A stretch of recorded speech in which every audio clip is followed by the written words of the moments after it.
Assalamualaikum warahmatullahi wabarakatuh. Waalaikumsalam warahmatullahi wabarakatuh. Gimana nih teman-teman kabarnya? Alhamdulillah baik. Alhamdulillah, segala puji bagi Allah yang telah memberikan rahmat serta karunia-Nya kepada kita sehingga kita bisa berkumpul pada siang hari ini. Nah, di sini saya akan sedikit menjelaskan tentang materi pada siang hari ini. Nah, teman-teman udah pernah dengar belum apa itu tuberkulosis? Nah, di sini saya akan sedikit menjelaskan tentang tuberkulosis atau disebut TB paru. Nah, ternyata tuberkulosis itu berbagai banyak macam-macam ya teman-teman, bukan hanya TB paru, tapi ada TB kelenjar, TB hati, TB getah bening, TB tulang, bahkan sampai ke jantung dan hati. Nah, di sini saya akan menjelaskan tentang TB paru. Oke, next.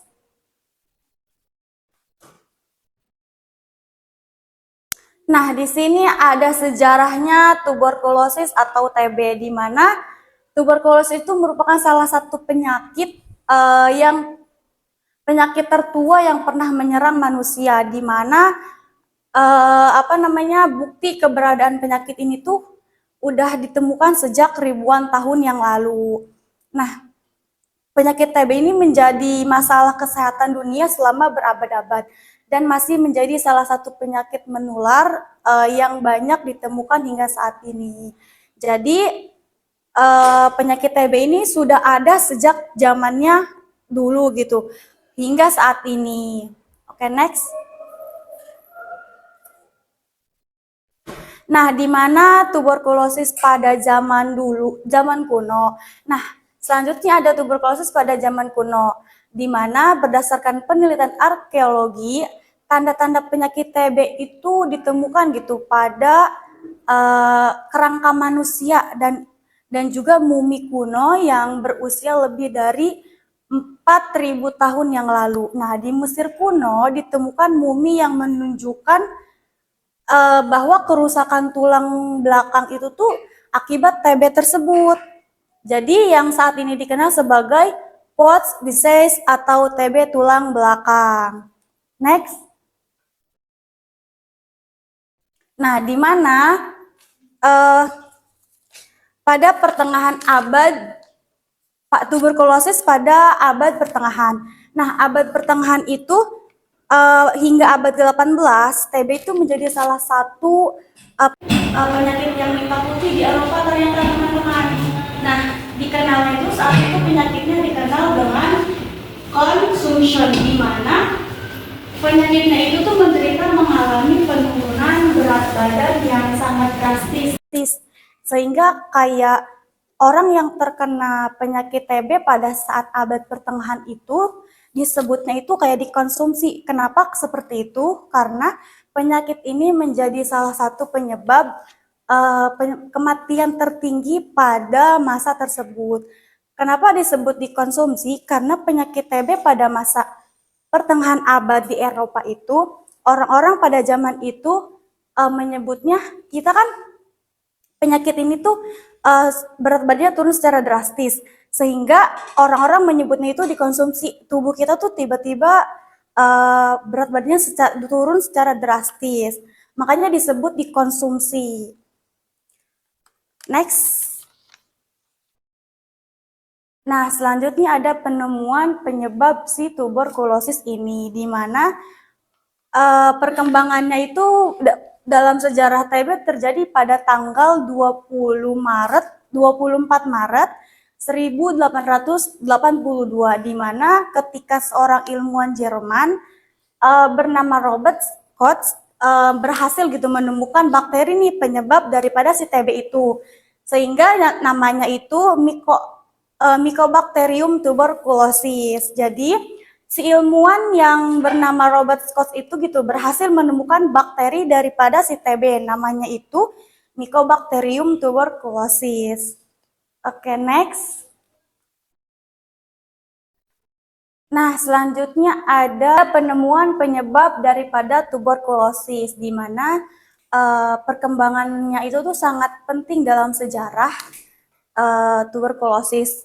Nah, terjadinya itu pada tanggal 24 Maret 1882, di mana seorang ilmuwan Jerman gitu bernama Robert Koch berhasil menemukan nih penyebab daripada TB, yaitu Mycobacterium tuberculosis.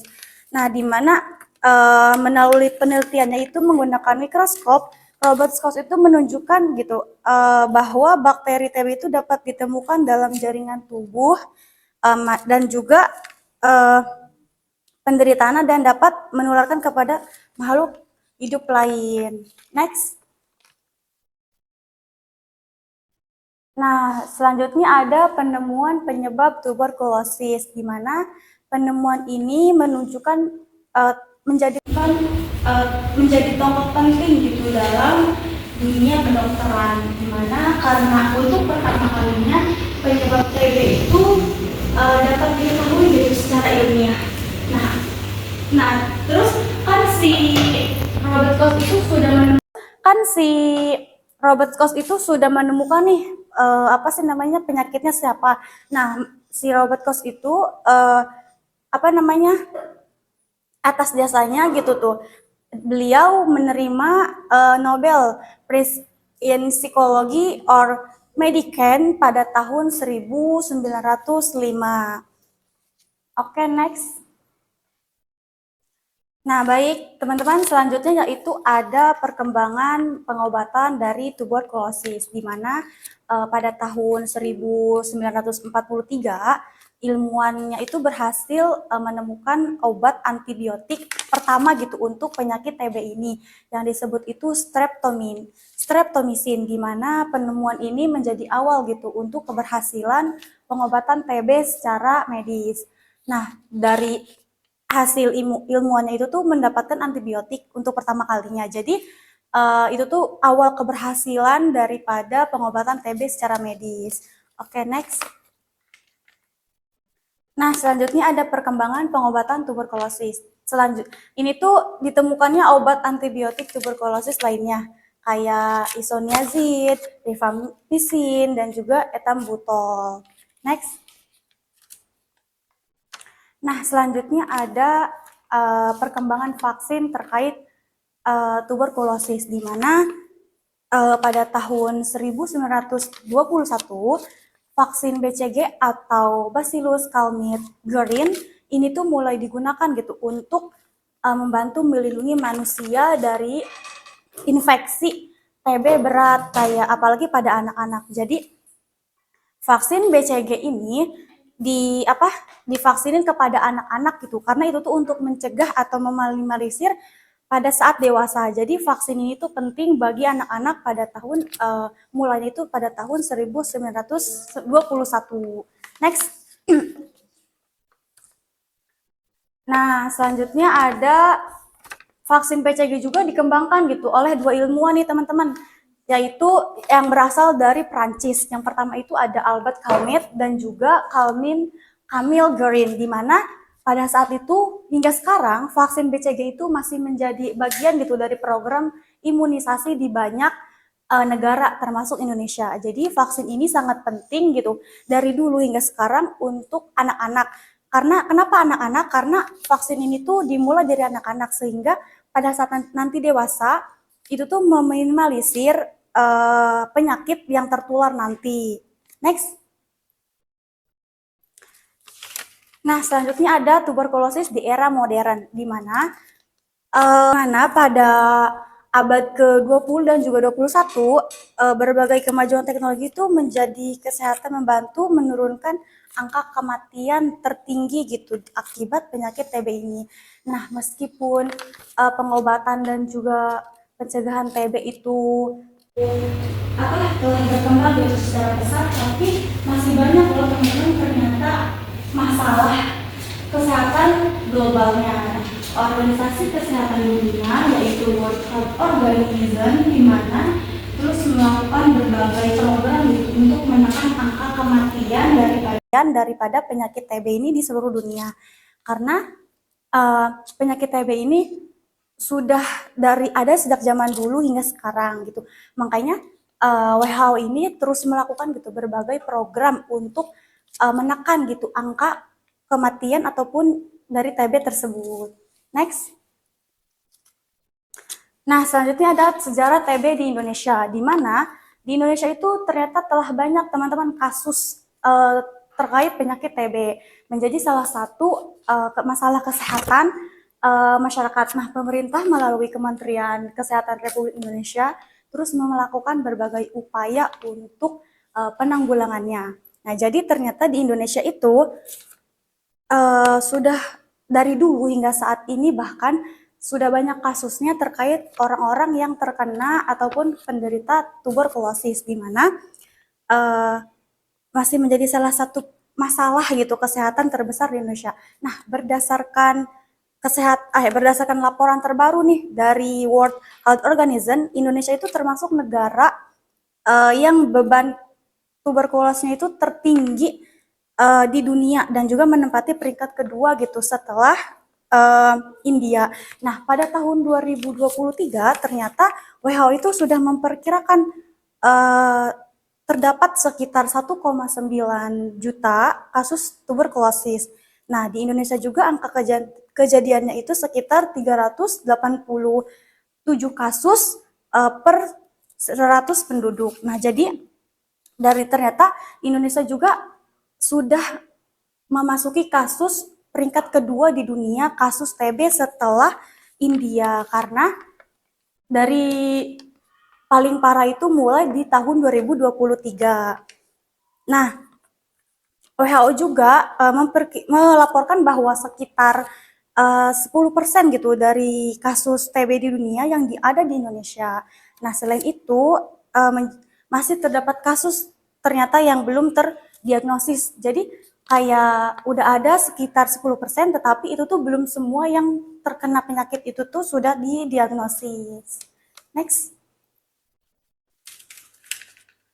Nah, selanjutnya ada pengertian tuberkulosis atau TB paru, di mana TB paru itu penyakit yang menular gitu, yang disebabkan oleh bakteri tuberkulosis. Jadi bakterinya itu tuh menyerang paru-paru karena mungkin penyakit infeksinya menular ke paru-paru gitu. Terus selanjutnya penyakit ini terutama menyerang paru-paru, tetapi juga dapat menyerang organ lain kayak tulang, kelenjar, getah bening, ginjal, dan juga otak. Nah, TB ini ternyata bukan hanya menyerang ke paru-paru, tetapi ke getah bening, terus juga kelenjar getah bening, terus ke tulang, terus juga ke ginjal, bahkan ke otak. Next. Nah, di sini ada penyebab nih teman-teman terkait tuberkulosis paru. Yang pertama itu kontak erat dengan penderita TB paru. Nah, orang yang belum pernah melakukan pengobatan sama sekali gitu, itu tuh sangat memungkinkan tertular kepada orang lain, karena orang yang sudah terkena TB paru tetapi belum melakukan pengobatan itu tuh rentan banget dapat terpapar gitu, karena mereka kan yang punya penyakit ini ada bakteri di dalam tubuhnya, tapi mereka belum pernah berobat sama sekali, belum pernah cek rutin gitu kepada dokter. Jadi itu tuh kalau sudah kontak erat dengan orang lain, mereka bakal terpapar lebih mudah gitu. Terus yang kedua ada sistem kekebalan tubuh yang mudah lemah.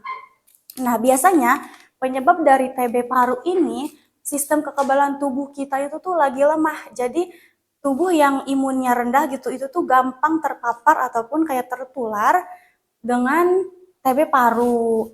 Terus yang ketiga ada gizi buruk atau malnutrisi, di mana penyebab tuberkulosis itu biasanya yang menyerangnya juga orang yang terkena malnutrisi ataupun gizi buruk gitu.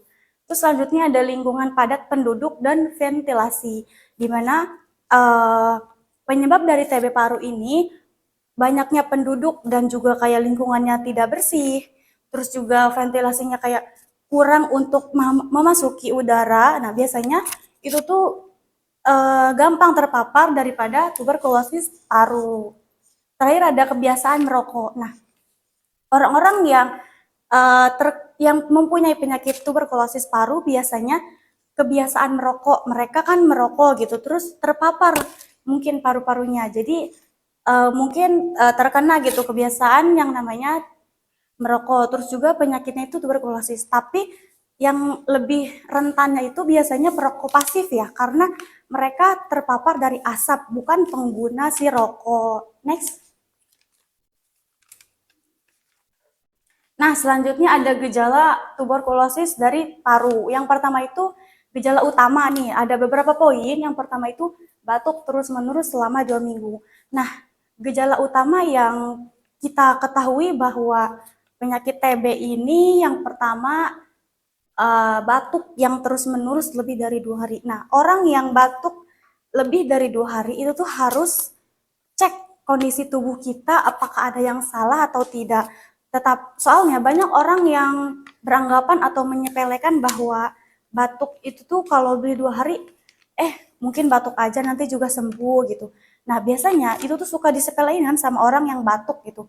Sebenarnya ada tubuh kita yang mungkin butuh cek gitu ke dokter.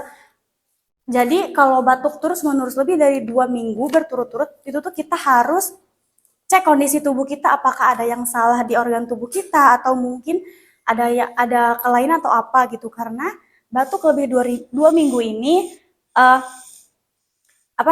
memungkinkan takutnya ada kondisi yang kita tidak tahu tapi kita men-skip gitu untuk tidak ke dokter. Yang kedua ada batuk berdahak. Nah, dari gejala utama itu batuk berdahak, teman-teman, ada batuk kering atau batuk berdahak. Nah, biasanya orang yang mempunyai gejala tuberkulosis TB paru itu tuh batuk yang berminggu-minggu ataupun berbulan-bulan. Nah, yang paling parah itu tuh batuk yang ada darahnya. Soalnya biasanya yang paling parah terkena gejala tuberkulosis ada 3 batuk, teman-teman. Ada batuk berdahak, batuk kering, dan juga batuk berdarah. Nah, selanjutnya ada nyeri dada saat bernapas atau batuk. Nah, di sini TB paru itu tuh walaupun kita berkegiatan atau melakukan aktivitas ringan, biasanya gampang sesak napas, gampang batuk gitu, gampang. Padahal aktivitasnya itu cuman kayak sekedar duduk ataupun nyapu. Nyapu kan tidak terlalu berat ya teman-teman. Aktivitasnya itu tuh bisa, yang penderita TB paru ini nyeri dada ataupun sesak nafas. Nah, gejala lainnya mungkin yang pertama itu demam ringan yang berlangsung lama, di mana sebenarnya demam ringan itu tuh gejala ringan teman-teman. Tetapi jika demam ringan ini kan biasanya hampir mirip dengan sakit tipes ataupun lambung. Nah, tapi TB paru ini demam ringannya itu tuh berturut-turut dari berminggu-minggu ataupun sampai berbulan-bulan. Nah, biasanya demam ringannya itu tuh kayak mulai dari sore hingga ke tengah malam. Itu kan sama kayak sakit tipes akut gitu. Itu juga demam ringannya itu suka berlangsung lama. Terus yang kedua ada berkeringat pada malam hari, di mana orang yang penderita TB paru itu suka ataupun sering berkeringat di malam hari. Nah, berkeringat di malam hari juga orang-orang awam berpikir bahwa berkeringat di malam hari itu penyakit tipes akut, kan ada tipes juga lambung, itu kan berkeringat di malam hari. Nah, jika berkeringatnya terus menerus hingga kayak berbulan-bulan tidak sembuh gitu tuh, itu tuh namanya kita harus cek ke dokter bahwa tubuh kita ini takut ada yang salah gitu. Terus selanjutnya ada berat badan menurun tanpa sebab yang jelas. Nah, penyakit TB itu biasanya berat badannya itu menurun, teman-teman. Itu tuh pun menurunnya itu tidak disebabkan yang jelas, tiba-tiba menurun aja. Misalnya kayak berat badannya dari ke 45 gitu. Nah, tiba-tiba langsung ke 30. Itu tuh kita harus cek ataupun kontrol tubuh kita. Takutnya di tubuh kita tuh ada yang salah ataupun organ tubuh kita yang salah. Soalnya tubuh kita tuh tiba-tiba menurun secara drastis berat badannya. Terus selanjutnya ada nafsu makan berkurang. Nah, penyebab gejala tuberkulosis juga biasanya nafsu makan itu sangat berkurang sampai kayak berbulan-bulan gitu. Sulit untuk makan, mencerna makanan yang baik yang berat ataupun yang ringan. Terus selanjutnya ada tubuh terasa lemah dan mudah lelah. Nah, gimana gejala dari TB ini? Tubuh kita tuh sering lemah, lelah, dan juga kayak capek gitu. Padahal aktivitasnya kayak normal, kayak misal jalan kaki ataupun kayak jalan santai gitu. Tapi itu kan aktivitas yang mudah gitu, ringan, tidak terlalu berat. Tetapi orang yang mempunyai gejala itu, TB paru biasanya gampang capek, gampang lelah, dan juga gampang mudah lemah gitu. Terus sampai ada sesak napas pada kondisi yang lebih berat. Nah, biasanya penyakit TB itu gejalanya sesak napas pada kondisi yang lebih berat. Contohnya kayak lari pagi ataupun kayak lari buat olahraga gitu. Itu tuh suka lebih sesak nafas, teman-teman. Next. Nah, selanjutnya ada dampak fisik. Tadi kan ada selanjutnya ada dampak tuberkulosis pada paru. Nah, ada beberapa dampak teman-teman dari tuberkulosis paru. Yang pertama itu dampak fisik, di mana yang pertama itu kerusakan jaringan paru-paru. Nah, penyakit tuberkulosis kan menyerang paru. Nah, biasanya orang yang terkena tuberkulosis parunya itu biasanya mempunyai kerusakan jaringan pada paru-paru. Terus yang kedua ada penurunan fungsi pernapasan. Nah, biasanya kita dari yang normal gitu tuh, ataupun pernapasannya baik-baik aja gitu. Terus tiba-tiba kita mempunyai penyakit ini gitu. Nah, biasanya fungsi pernapasan itu kayak lebih berkurang gitu, gampang capek, gampang engap, walaupun kayak ngobrol biasa gitu. Terus selanjutnya ada penurunan berat badan yang signifikan. Nah, yang saya jelaskan sebelumnya bahwa berat badan juga termasuk dampak dari tuberkulosis karena berat badannya itu tuh menurun secara drastis gitu. Nah, itu tuh disebabkan dari penyakit ini. Tetapi kita jangan putus asa bahwa berat badan juga nanti bakal naik seiring kita pengobatan secara rutin, teman-teman. Nah, selanjutnya ada tubuh menjadi lemah dan mudah sakit. Nah, poin ini tubuh kita tuh gampang mudah gitu terpapar sakit karena kita masih menjalani pengobatan si tuberkulosis ini. Nah, ada juga yang kedua dampak psikologis. Psikologisnya itu yang pertama muncul rasa cemas dan juga takut terhadap penyakit. Nah, biasanya muncul rasa cemas dan takut gitu. Kita sedang menjalani pengobatan. Pengobatan itu kan lama dan juga kayak berbulan-bulan gitu. Biasanya muncul ketika rasa cemas dan juga takut terhadap penyakitnya.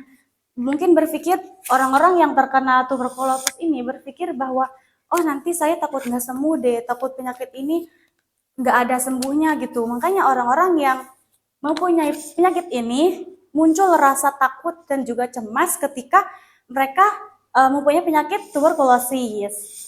Yang kedua ada menurunnya rasa percaya diri. Nah, orang yang mempunyai tuberkulosis paru itu tuh biasanya menurun gitu rasa percaya diri kita karena kita mempunyai sakit yang lumayan dalam gitu karena organ tubuh kita kan yang kena. Nah, biasanya orang yang mempunyai penyakit ini rasa percaya diri kita itu menurun, teman-teman. Mungkin mereka menghindari lingkungan sosialnya, menghindari orang-orang yang pernah kita temui ataupun pernah bermain gitu.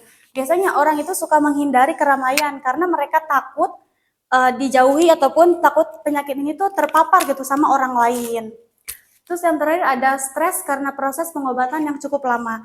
Memang benar penyakit ini itu pengobatannya itu tuh lama, teman-teman. Nah, mungkin orang yang terkena sakit ini sering stres karena mereka minum obat setiap hari, terus juga pengobatannya setiap bulan. Nah, orang-orang yang mempunyai penyakit ini, jika mereka menghentikan minum obatnya setiap hari, itu tuh bisa mengulang kembali dari awal, teman-teman. Nah, karena apa? Karena jika mereka mengulang dari awal lagi, bakteri yang ada di paru-paru kita itu tuh bakal kebal, nanti sulit untuk disembuhkan. Next. Nah, selanjutnya ada dampak sosialnya nih, teman-teman. Yang pertama itu resiko penularan kepada keluarga dan juga lingkungan sekitar. Nah, di penyakit TB ini memang benar penyakit tuberkulosis ini mempunyai resiko penularan kepada keluarga dan lingkungan sekitar. Tapi jika orang yang sudah melakukan pengobatan, terus sudah memakai masker, terus juga itu tuh rentan untuk terpapar. Tetapi jika orang yang sama sekali mereka tahu mereka sakit tuberkulosis, terus mereka tidak mau berobat ke dokter kontrol setiap bulan, minum obat, terus juga biasanya gampang banget terpapar sama orang lain. Makanya TB ini resikonya menularnya tinggi, tetapi jika sudah melakukan pengobatan, cek rutin setiap bulan, minum obat, itu tuh rentan untuk tertular. Tetapi jika sama sekali tidak berobat gitu, itu tuh sangat-sangat gampang tertular kepada orang lain. Yang kedua adanya stigma atau diskriminasi dari masyarakat. Nah, yang kedua ini, orang-orang berpikir di masyarakat itu bahwa penyakit TB ini sulit untuk disembuhkan, kayak semacam kanker gitu. Padahal sebenarnya penyakit ini bisa loh teman-teman disembuhkan asal kita berobat dengan rutin. Terus juga minum obat setiap hari, check up setiap bulan. Nah, ini bisa untuk sembuh. Mungkin masyarakat itu tuh menilai bahwa penyakit ini sulit disembuhkan karena mereka kurang edukasi, terus juga kurang memahami gitu makna dari penyakit tuberkulosis. Terus yang ketiga ada berkurangnya aktivitas sosial. Nah, di mana biasanya orang yang mempunyai penyakit ini terus mereka aktif di dalam organisasi kampus gitu. Nah, mereka tahu mereka sakit ini, terus mereka mengurangi aktivitas sosial, bertemu dengan orang, terus juga melakukan organisasi dengan kampus gitu. Selanjutnya ada dampak ekonomi, di mana menurunnya produktivitas kerja dan juga belajar. Nah, biasanya orang yang produktivitasnya baik gitu, baik itu belajar ataupun kerja, biasanya suka menurun teman-teman karena mereka mempunyai ataupun penderita si TB paru. Terus yang kedua ada meningkatnya biaya pengobatan dan juga perawatan. Nah, di meningkatnya biaya pengobatan dan perawatan di penyakit TB paru ini sebenarnya obatnya itu tuh gratis karena mereka sudah difasilitasi sama pemerintah. Mungkin berpikir bahwa mereka meningkatnya biaya dan juga perawatan itu dari kita mau berangkatnya, kita mau pulang, itu kan kita membutuhkan biaya yang lumayan besar. Nah, kalau obat dan juga kontrolnya biasanya itu tuh gratis. Kenapa? Karena obatnya itu sudah difasilitasi sama pihak pemerintah. Next.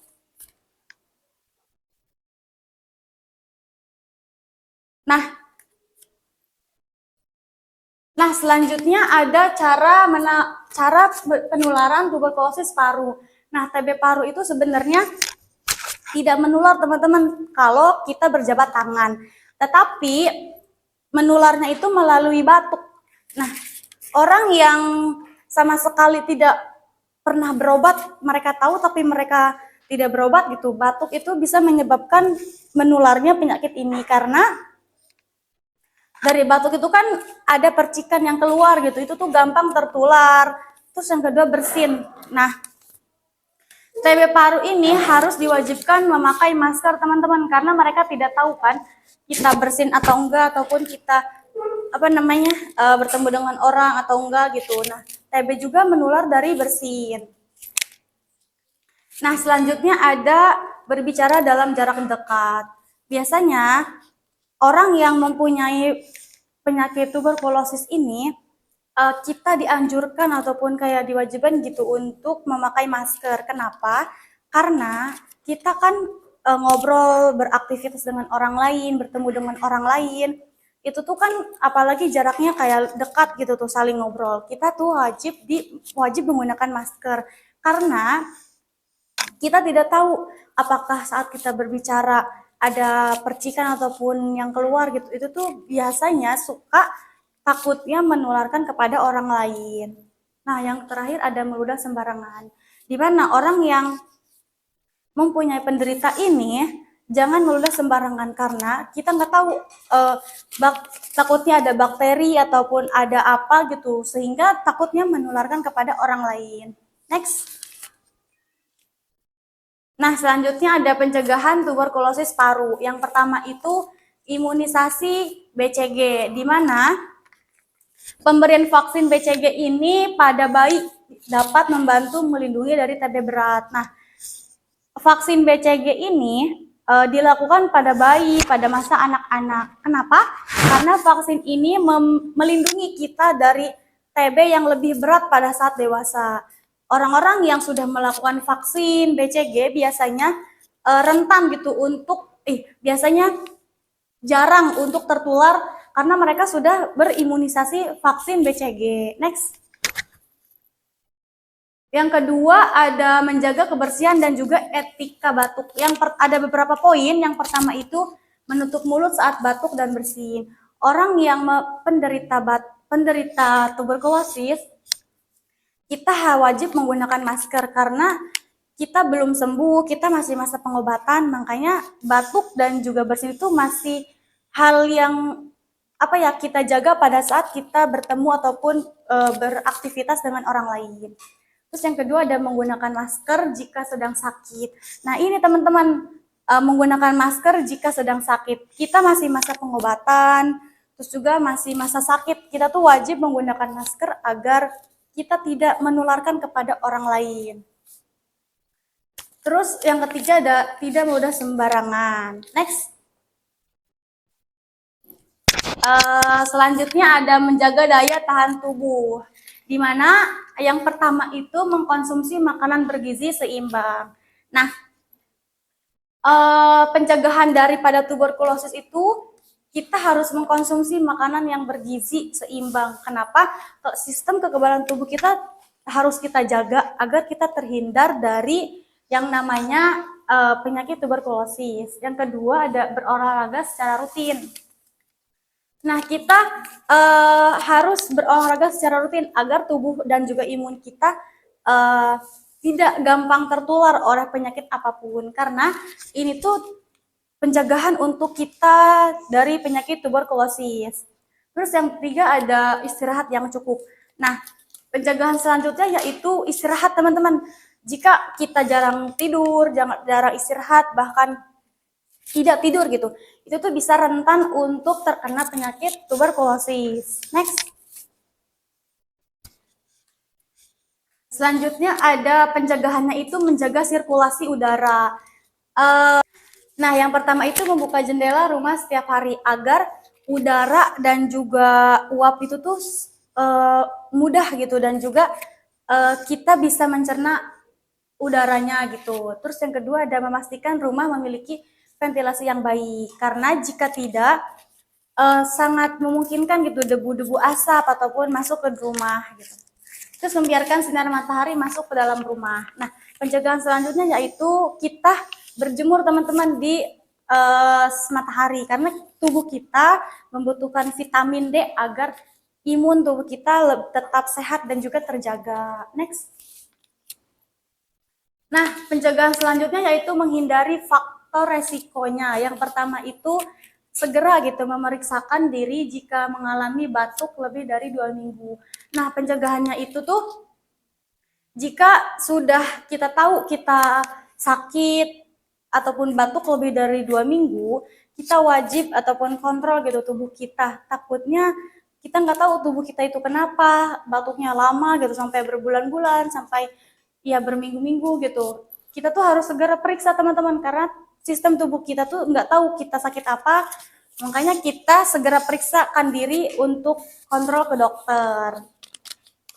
Terus yang kedua ada menjalani pengobatan TB secara teratur sehingga tuntas gitu, agar sesuai anjuran dokter. Dimana jika kita sudah mengetahui kita sakit apa, kita wajib kontrol pengobatannya agar sisi bakteri yang menyerang paru kita itu tuh bisa kita cegah dan juga tidak menyebar ke organ lain. Next.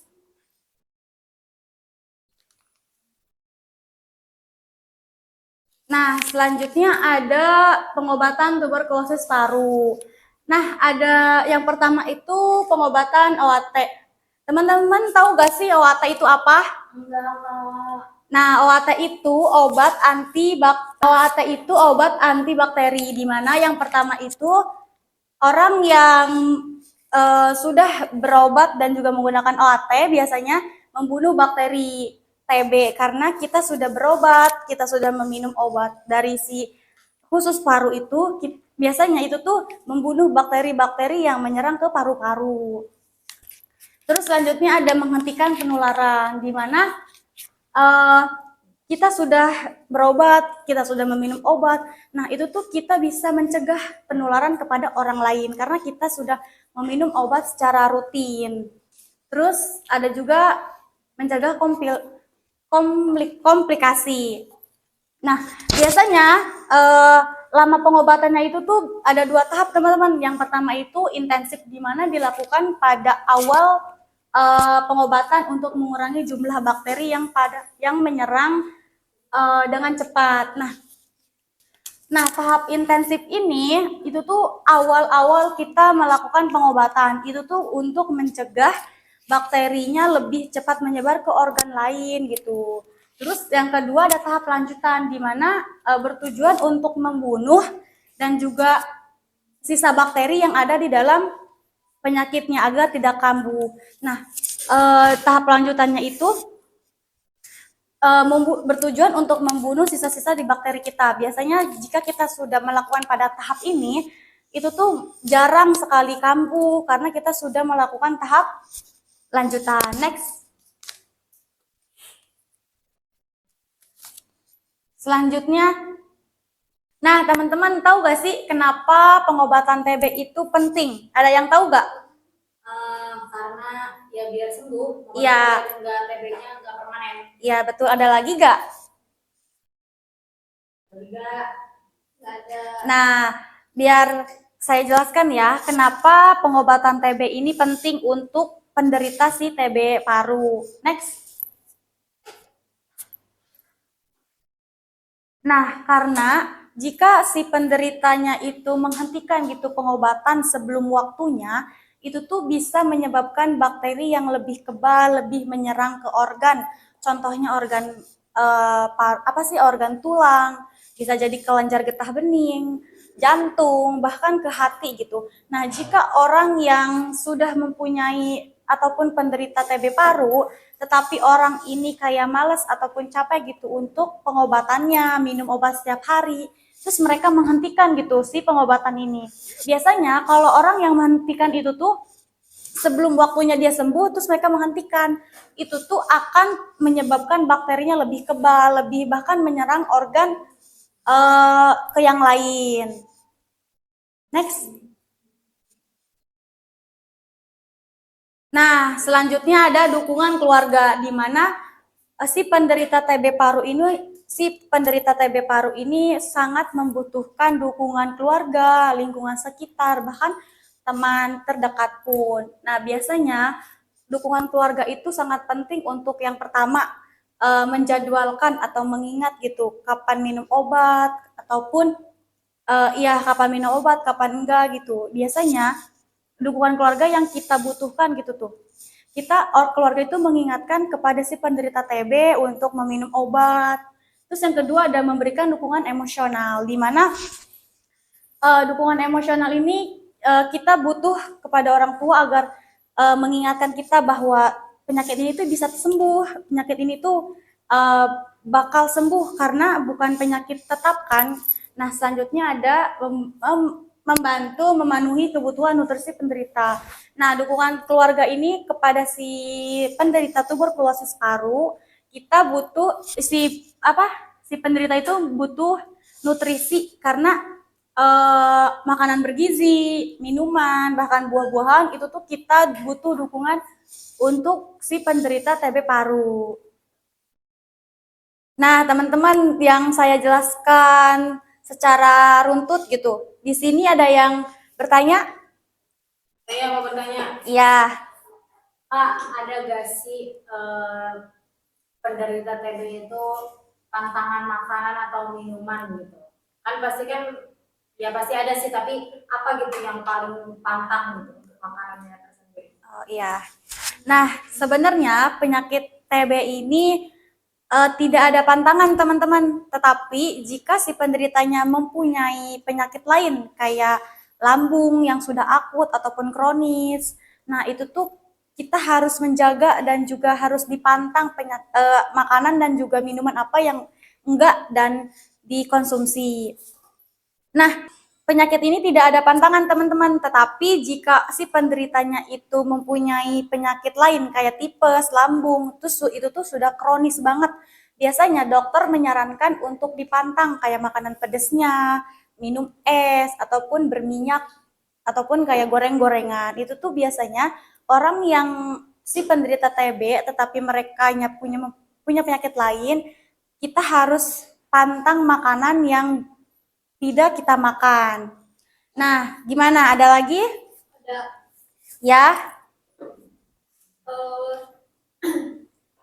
apa sih pencegahan dari apa biar enggak ini kena penyakit TBC ini gimana? oh pencegahannya. Iya.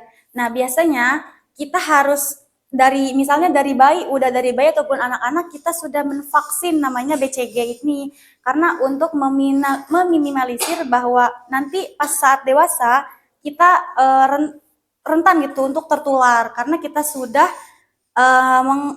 mengvaksin tubuh kita dengan vaksin BCG. Seperti itu. Nah, ada lagi? Saya Kak, kira-kira pengobatan untuk penyakit TB itu kan minum obat tuh ya Kak? Iya.